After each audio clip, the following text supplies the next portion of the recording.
ऊंट का बच्चा अपने पिताजी से एक दिन कहता है, पिताजी मेरे मन में कुछ प्रश्न हैं जिसका आंसर मैं जानना चाहता हूं।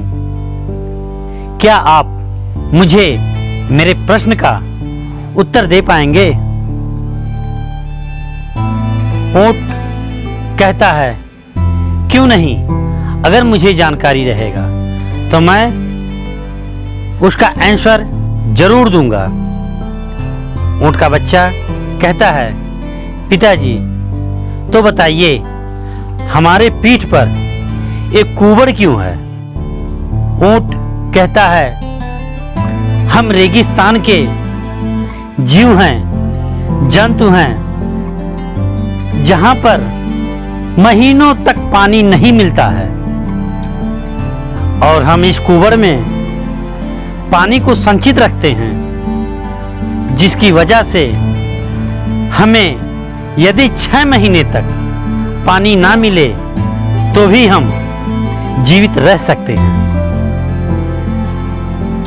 ऊंट का बच्चा दूसरा क्वेश्चन करता है, कहता है, पिताजी ये बताइए हमारे पैर इतने लंबे क्यों हैं और गद्देदार क्यों हैं?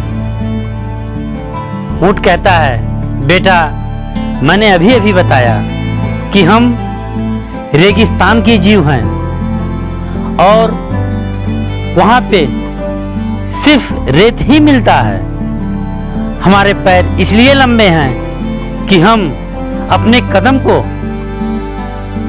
तेजी से आगे बढ़ा सकें और गद्देदार हैं जिससे हम सुगमता पूर्वक रेगिस्तान पर चल सकें। और हमें गर्व है बेटा, हमें गर्व है कि हमें रेगिस्तान का जहाज कहा जाता है। साथियों, ऊंट का बच्चा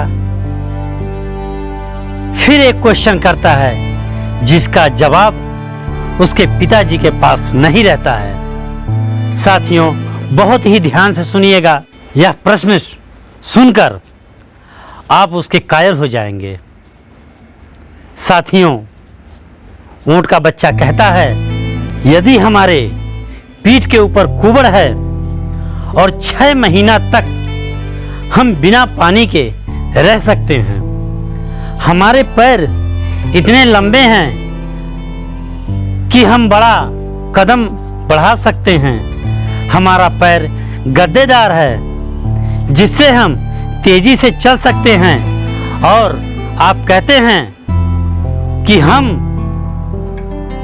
रेगिस्तान के जहाज हैं, तो पिताजी आप ये बताइए हम इस चिड़ियाघर में क्या कर रहे हैं? हम इस चिड़ियाघर में क्या कर रहे हैं? साथियों, इस कहानी से आपको यह शिक्षा मिलती है कि हमें जिस लिए बनाया गया है हम वह कार्य क्यों नहीं करते। अगर हमारे अंदर बिजनेस करने की क्षमता है तो हम नौकरी की तरफ क्यों भागते हैं? इन्हीं शब्दों के साथ मैं अपने वाणी को विराम देता हूं। जय हिंद।